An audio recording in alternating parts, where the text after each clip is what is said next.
High বন্ধুরা, কেমন আছো? তো দেখো, আমার আজ হলো জন্মাষ্টমী। তো আমার গোপালের জন্য নতুন জামা এনেছিলাম। তো এই দেখো, তো অনলাইনে কয়েকটা এনে অনেক দিন আগেই রেখেছিলাম। তো আজ হলো জন্মাষ্টমী, তো আমার গোপালকেও নতুন জামা পেন্ধাবো। তো দেখো, জামাটা অনেক কিউট। তো আমার তো অনেক ভালো লাগছে, তোমাদের কীরকম লাগছে? তো আমি রাত 12টার সময় গোপালকে চান করাবো, তখন পরাবো। এখন কেন কি নতুন কাপড় যেহেতু, তো গোপালকে এটা ধুয়ে এখন রেখে দেবো, শুকাবে, তো রাত্রে পরাবো।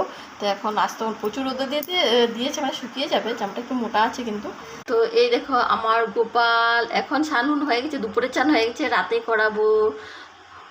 চান করাবো। এখন দুপুরে মানে কিছু দেইনি, এখন রাতে করে স্নান করে এখন এমনি ফল সল দেবো, আরও রাতে স্নান করি, আরও অনেক কিছু দেবো খেতে।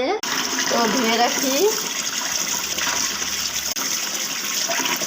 বর্তমানে এনে রেখেছি